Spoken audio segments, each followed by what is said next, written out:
आप देख रहे हैं केवल सच।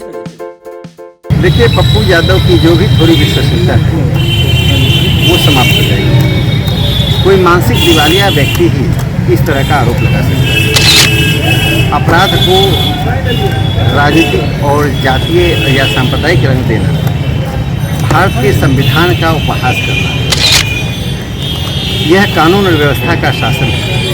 और जिस देश में लोग ऊंचाई छूना चाहते हैं, उस देश में मुट्ठी भर लोग अपने निहित स्वार्थ के लिए पूरी जनता की अमन चैन को समाप्त करें, यह असहनीय है। अभी हम मौजूद हैं स्वर्ण जयंती पुस्तकालय हड़ताली मोड़ बेगूसराय। आज हमारे साथ हैं राकेश सिन्हा, राज्यसभा सांसद, जो उपवास में इसी स्वर्ण जयंती पुस्तकालय पर बैठे हैं बिहार में हुई चर्चित गोलीकांड के विरोध में। और जो महाजंगल राज कायम है ये महागठबंधन की, उसके विरोध में उपवास के दौरान गांधी संग्रहालय पर बैठे हैं। चलते हैं, हम उनसे अब कुछ बात करते हैं जो क्यों ये बात और भी गांधी के पास बात होगी। हो रहा है क्या? दो से ढाई सर, ये क्या चीज़ का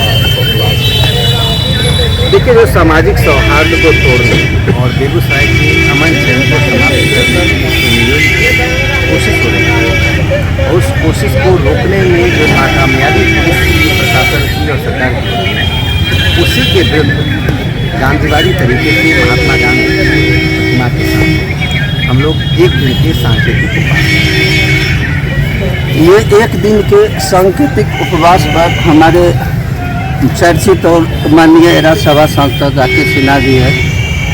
सर, कल पप्पू यादव पीसी करके भाजपा पर बहुत बड़े बड़े गंभीर आरोप लगाए, खासकर माननीय सांसद देवराज भाई।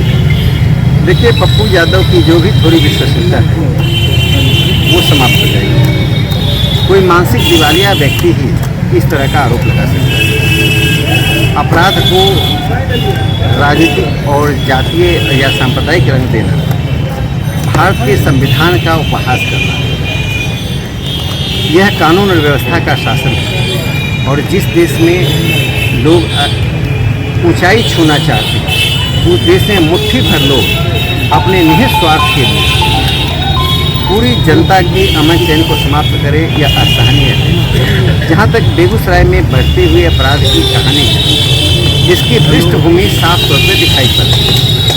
यहाँ अपराधियों, ठेकेदारों और राजनेताओं के बीच एक अस्वस्थ गठबंधन है, जिसको हम अनहोली अलायंस कहते हैं। और इस अस्वस्थ गठबंधन के कारण अपराधियों को संरक्षण मिल रहा है। जब राजनेता और ठेकेदार अपराधियों को अपने स्वार्थ की पूर्ति के लिए संरक्षण देंगे, प्रोत्साहित करेंगे, उनके साथ सामाजिकता का भाव दिखाएंगे, और पुलिस एक अपराधी को जब छोड़ती है, रियायत बरतती है, जिसका प्रभाव, जिसको अंग्रेजी में रिपलिंग इफेक्ट्स कहते हैं, दूर तक होता है, दूसरे अपराधी भी इससे प्रोत्साहित होते हैं।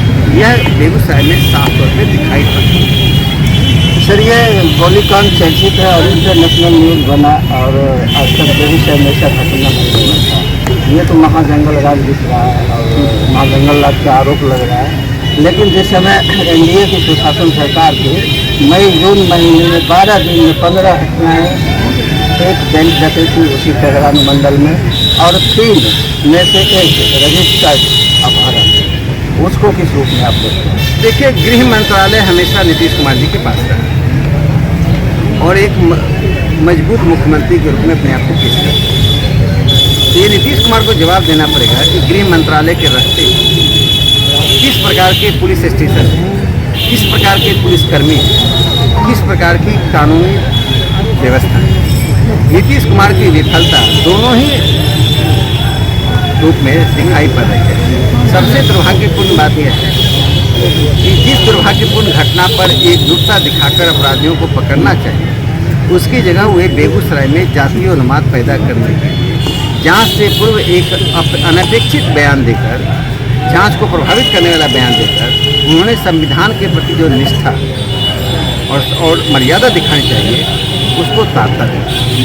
सर, कल पप्पू यादव ने जो भाजपा नहीं जिला पर जो आरोप लगाए, जो वो भोज खाने के लिए सांसद बने, बेगूसराय से कार्यकर्ताओं के बीच रहते हैं, 5 लाख की जनता वोट से जिताई है, उसके पास वो खबर लेने तक नहीं जाते। देखिए, यह समय हमें बेगूसराय को अपराध मुक्त बनाने का, कौन क्या कह रहा है, कौन क्या कर रहा है, ये महत्वपूर्ण नहीं है।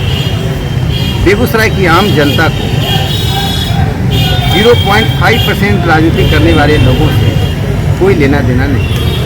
जनता की अपेक्षा सिर्फ एक है कि यहाँ का जो औद्योगिक विकास हो रहा है, जिसके लिए सिर्फ श्रेय माननीय प्रधानमंत्री नरेंद्र मोदी जी को जाता है, जिन्होंने दशकों से मृत उद्योग धंधे को जीवित किया, वो उद्योग धंधा बढ़े, रोजगार मिले, बेगूसराय की आर्थिक गतिविधियाँ बढ़े। हमारा पूरा केंद्र बेगूसराय के औद्योगिक, सांस्कृतिक और शैक्षणिक क्षेत्र को बचाए रखने का है। इसके लिए जनता की एकजुटता और जनता की निरपेक्ष एकजुटता बहुत आवश्यक है।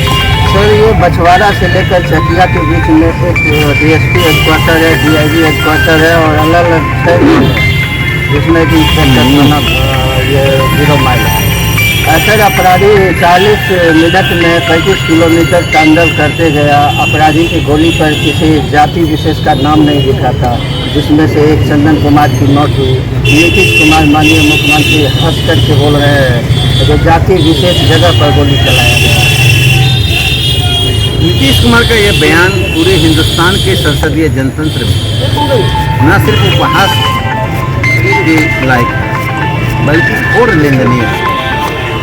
संविधान की शपथ लेने वाला व्यक्ति यदि मृतक व्यक्ति की जाति धर्म के आधार पर भेदभाव करता है, इस तरह का संदेश देता है, उसे एक क्षण भी संवैधानिक पद पर रहने का नैतिक अधिकार नहीं है।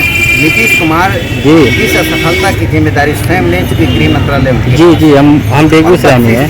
अभी फुटेज से फोटोग्राफ ऊपर किया है बेगूसराय प्रशासन। सर, हो सकता है कोई निर्दोष भी पड़ सकते। देखिए, कानून और व्यवस्था की एक 2 शर्तें होती हैं, कोई अपराधी बचे नहीं और कोई निर्दोष की तंगी ना हो। तो ये कानून व्यवस्था की तो एक सामान्य शर्त है, जिसके आधार पर प्रशासन, पुलिस को, सरकार को काम करना चाहिए, चाहे बिहार हो या बंगाल। लेकिन बिहार में नीतीश कुमार ममता बनर्जी के रास्ते पर जा रहे हैं। जितनी ममता की निर्ममता है, नीतीश की अनीति बिहार में हो रही है और अनीति पर आधारित सरकार लंबे समय तक नहीं चलती है। जिस राम मनोहर लोहिया जी ने जाति विहीन समाज का सपना देखा था, नारा देखा था, उसके विरासत का दावा करने वाले नीतीश कुमार उस सपने को तार-तार कर रहे हैं। तो दुर्भाग्य की बात यह है कि जिस व्यक्ति से अपेक्षा शासन चलाने की वो कुशासन दे रहा है, उनके सामने 2 ही विकल्प है, या तो सत्ता में रहकर शासन दे, अगर शासन नहीं दे सकते हैं तो सत्ता छोड़ दें। सर, बेगूसराय बंद का आह्वान बेगूसराय भाजपा के द्वारा किया गया, माननीय सांसद जिला अध्यक्ष के द्वारा, लेकिन सर जमीन पर नहीं दिखा रखा जाम। तो सर, कहीं जनता का विश्वास तो भाजपा के प्रति टूट नहीं रहा है? देखिए, भारतीय जनता पार्टी का बेगूसराय में कोई विकल्प नहीं। भारतीय जनता पार्टी सिर्फ एक राजनीतिक दल नहीं है। भारतीय जनता पार्टी यह है एक सामाजिक आंदोलन के रूप में। जब कोरोना के दौरान सभी राजनीतिक दल के कार्यकर्ता विलुप्त थे, तो भारतीय जनता पार्टी का एक कार्यकर्ता जान जोखिम में उठाकर मदद करने के लिए सड़कों पे, अस्पताल में रहा। प्रधानमंत्री श्री नरेंद्र मोदी जी के निर्देश और उनकी प्रेरणा से भारतीय जनता पार्टी ने बेगूसराय में उस चरम लक्ष्य को प्राप्त किया है, जिसमें जनता और पार्टी के बीच में कोई दूरी नहीं है। हम सर्वसमावेशी पार्टी हैं। हमारा उद्देश्य बेगूसराय में सांप्रदायिक और जातीय सद्भाव को बनाए रखना है और इस शर्त को पूरा करने के लिए हम किसी भी दूरी तक जाने के लिए तैयार हैं। सर, एक सवाल और है। नगर निगम चुनाव सामने है सर, नॉमिनेशन शुरू की प्रक्रिया शुरू है सर, इसमें भारतीय जनता पार्टी अपनी उम्मीदवार देगी? देखिए, इस प्रश्न का उत्तर भारतीय जनता पार्टी के अधिकृत प्रवक्ता और जिला अध्यक्ष ही दे सकते हैं। इसके लिए मैं अधिकृत नहीं हूँ और पार्टी एक अनुशासित पार्टी है, जिसे जो अधिकृत किया जाता है वही उस पर बयान देता है। ये उपवास का सरकार कार्यक्रम कब तक चलेगा? यह 1 दिन का सांकेतिक उपवास है, जो सुबह 9 बजे शुरू हुआ, 4 बजे समाप्त हुआ। तो हमारे साथ माननीय सांसद राज्यसभा के राकेश सिन्हा जी, जिनका कहना है जो बिल्कुल ममता की तर्ज पर ये बंगाल को भी बिहार को भी बंगाल में ढलना चाह रहे हैं नीतीश कुमार, और नीतीश कुमार पर गंभीर आरोप लगाए। और इन्होंने मोदी के बारे में बताया, जो नरेंद्र मोदी की विचारधारा हम सबों की विचारधारा होगी। मैं हूं नीतीश कुमार, बेगूसराय।